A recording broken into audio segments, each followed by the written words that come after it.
Hello everyone dear all, एक बार फिर से आप सभी का स्वागत है मेरे YouTube channel QC Hindi classes पर। आज मैं एक नया चैप्टर लाया हूं और इस चैप्टर का नाम है समास। यानी समास, जैसे कि आप लोग जानते हैं कि इस चैप्टर से बहुत ज़्यादा क्वेश्चन एग्ज़ाम में पूछे जाते हैं, है ना। समास से बहुत ज़्यादा क्वेश्चन पूछे जाते हैं एग्ज़ाम में, और समास को इंग्लिश में बोलते हैं कंपाउंड। ये भी आपको जानकारी होना चाहिए। तो समास स्टार्ट करने से पहले हम लोग ये जानेंगे कि समास चैप्टर के अंतर्गत हमें क्या क्या पढ़ना है ना। यानी मूल बिंदुओं पर चर्चा करना है। वो कौन कौन से मूल बिंदु हैं जो हमारे लिए इम्पोर्टेंट हैं, है ना, जो हमारे लिए महत्वपूर्ण है। तो कहते हैं कि किसी भी अगर बिल्डिंग को मजबूत रखना है तो उसका नींव मजबूत रखना बहुत ही अनिवार्य होता है, बहुत ही ज़रूरी होता है। तो इसलिए समास को स्टार्ट करने से पहले जो हमारा नया चैप्टर, नया प्रकरण है वो समास, इसको स्टार्ट करने से पहले हम लोग इस समास से संबंधित किन किन मूल बिंदुओं को पढ़ना है, किन किन मूल बिंदुओं को समझना है। आइए सबसे पहले मूल बिंदु को देखते हैं कि हमें इस चैप्टर से संबंधित क्या क्या पढ़ना है।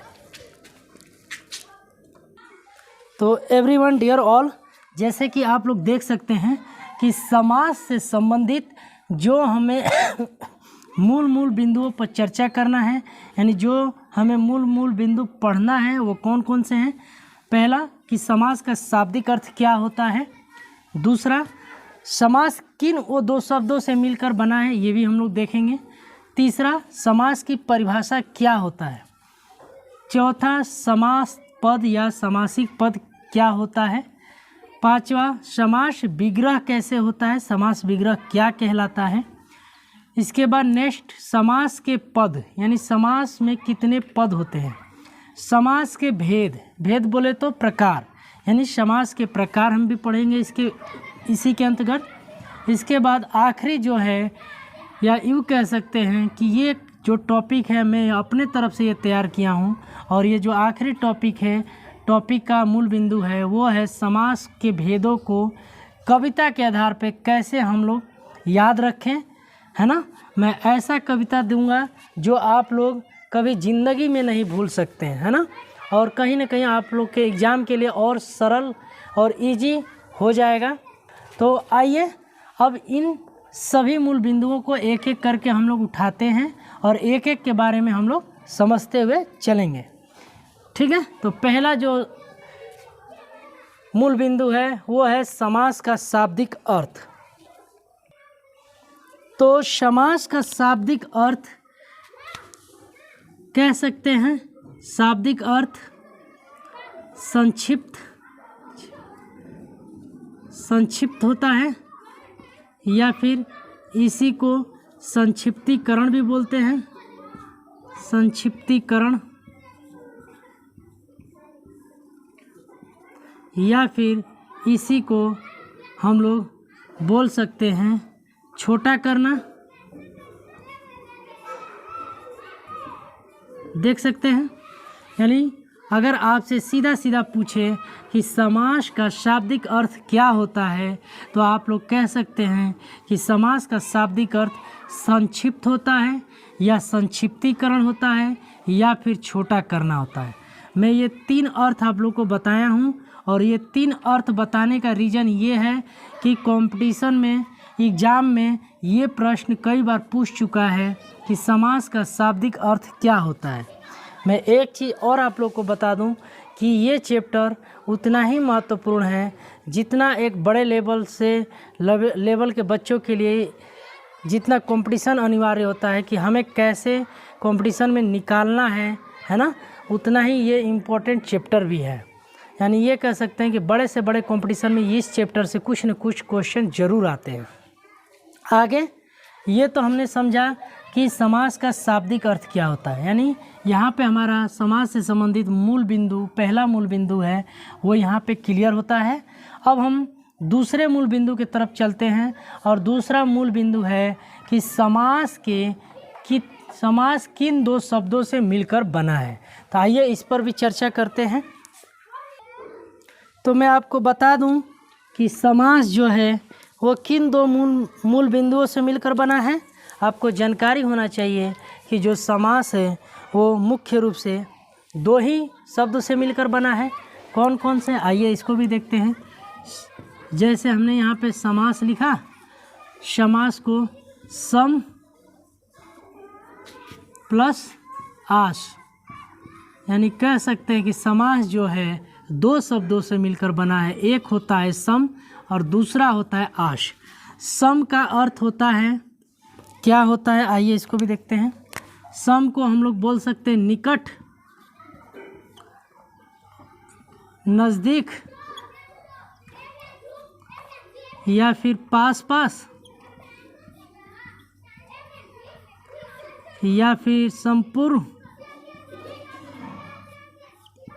या फिर सम्यक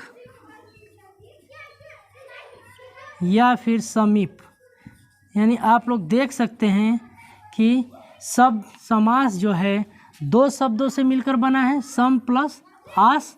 तो सम का क्या क्या अर्थ होता है? सम का अर्थ होता है निकट या फिर नज़दीक या फिर पास पास या फिर संपूर्ण या फिर सम्यक या फिर समीप, है ना। समीप का अर्थ भी होता है पास, समीप, ठीक है। आस का अर्थ होता है आशय, ठीक है, या फिर इसी को बोल सकते हैं बिठाना।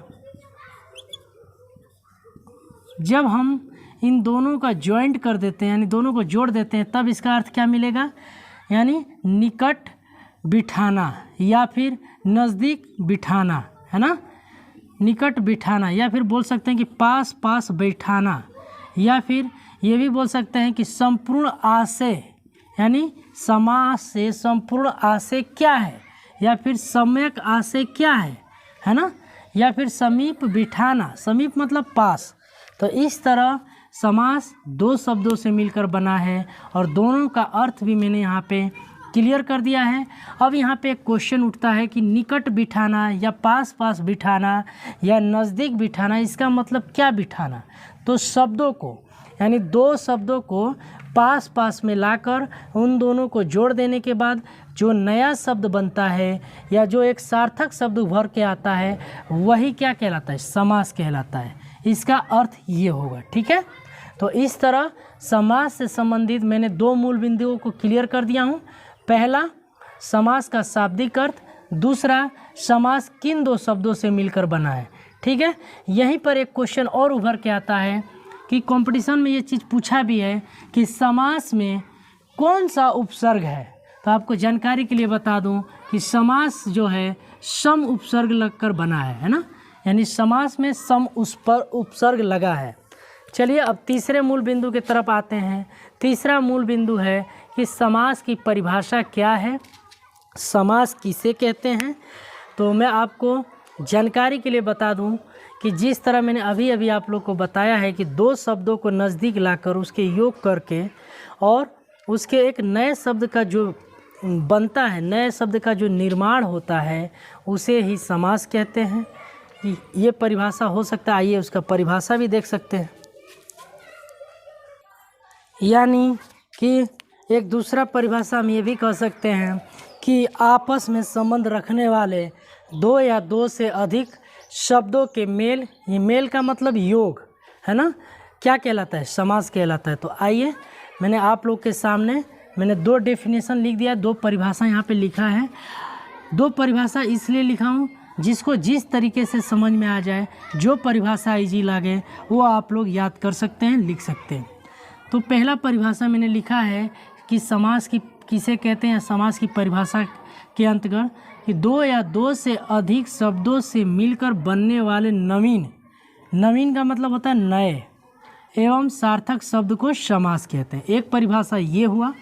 या फिर ये कह सकते हैं कि आपस में संबंध रखने वाले दो या दो से अधिक शब्दों का मेल का अर्थ होता है योग, जोड़, समास कहलाता है। और यही तो मैंने अर्थ बताया अभी इसके पीछे जो दूसरा मूल बिंदु है, दोनों को डिवाइड करके मैंने दोनों का अर्थ बताया और परिभाषा भी उससे निकल कर आ गया है।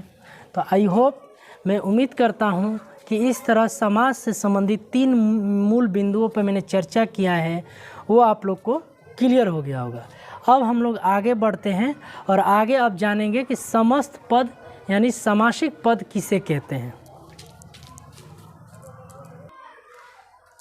अगला मूल बिंदु है कि समासिक पद या समस्त पद किसे कहते हैं। तो कह सकते हैं कि समास की प्रक्रिया से जो शब्द बनते हैं, है ना, समास की प्रक्रिया से जो शब्द बनते हैं उसे समासिक पद कहते हैं। या फिर समास के नियम से बना शब्द क्या कहलाता है, समस्त पद या समासिक पद कहलाता है। तो आप लोग यहाँ पर लिख सकते हैं कि समास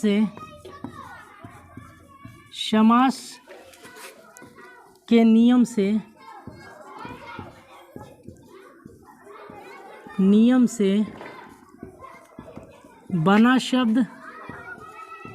बना शब्द क्या कहलाएगा, समस्त पद या फिर समासिक पद कहलाता है। ठीक है ना, समासिक पद कहलाते हैं। ठीक है, याद रखिएगा। दूसरा होगा समास की प्रक्रिया से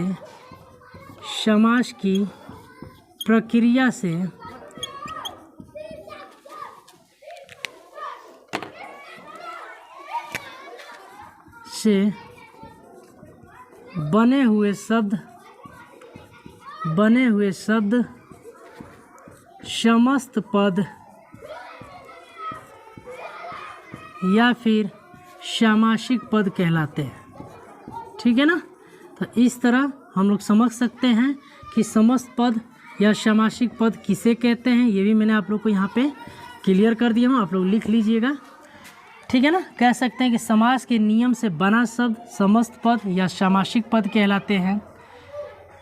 या फिर कह सकते हैं कि समास की प्रक्रिया से बने हुए शब्द समस्त पद या समासिक पद कहलाते हैं। अब हमारा जो नेक्स्ट पॉइंट है यानी नेक्स्ट मूल बिंदु है वो है समास विग्रह। क्या होता है समास विग्रह, किसे कहते हैं, आइए उसको भी देख लेते हैं। देखिए, जो अगला मूल बिंदु है समास विग्रह।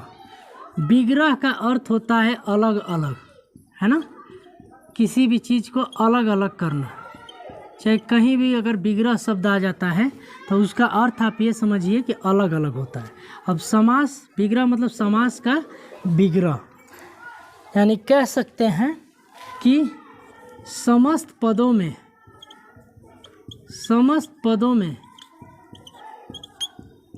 पदों को अलग अलग, समस्त पदों में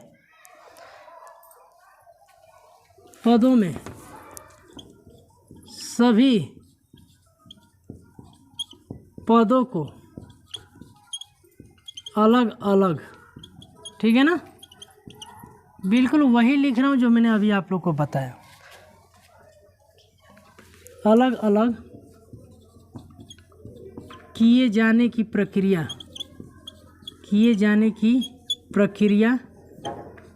क्या कहलाएगी, समास विग्रह कहलाएगी, है ना, समास विग्रह कहलाती है। ठीक है, देख सकते हैं आप लोग।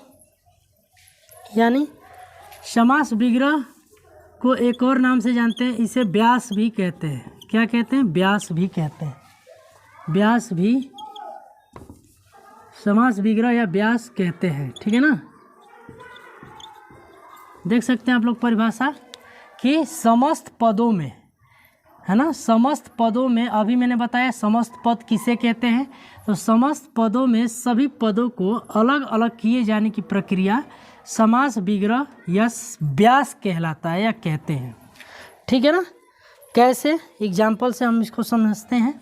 जैसे मान लीजिए हमने एक समस्त पद लिया है नील कमल, ध्यान दीजिएगा, नील कमल, है ना, नील कमल यानी नीला है जो कमल, नीला है जो कमल, इसी तरह एक शब्द और ले लीजिए, गंगा जल। ठीक है, बोल सकते हैं गंगा का जल, गंगा का जल। इसी तरह एक शब्द और ले लीजिए, चौराहा। बहुत सारे शब्द हैं, ज़रूरी नहीं है कि जो मैं बता रहा हूँ वही चीज़ है, मैं ये एग्जाम्पल के तौर पे रखा हूँ। चौराहा का मतलब चार राहों का समूह, राह मतलब रास्ता, चार राहों का समूह। ठीक है, यानी देख सकते हैं कि ये जो समस्त पद हैं, इधर वाले समस्त पद हैं, और इन पदों में सभी पद क्या हो रहे हैं, अलग अलग हो रहे हैं। नीलकमल में नीला है जो कमल, ये सारे पद अलग अलग हो रहे हैं कि नहीं हो रहे, देख रहे हैं। समस्त पद ये है और इनमें से सारे पद अलग अलग हो रहे हैं। गंगा जल, गंगा का जल, ये इसमें भी पद अलग हो रहे हैं। चौराहा, चार राहों का समूह, है ना, आप लोग देख सकते हैं। तो इस तरह समास विग्रह होता है। और भी शब्द है, इसको आगे प्रैक्टिस के रूप में कराया जाएगा। अब जो हमारा नेक्स्ट मूल बिंदु है कि समास के पद, यानी समास के कितने पद होते हैं, अर्थात जितने भी समास के भेद होते हैं, प्रकार होते हैं, वो कितने पदों पर चलते हैं, कौन कौन सा पद किसमें महत्वपूर्ण होता है। तो कह सकते हैं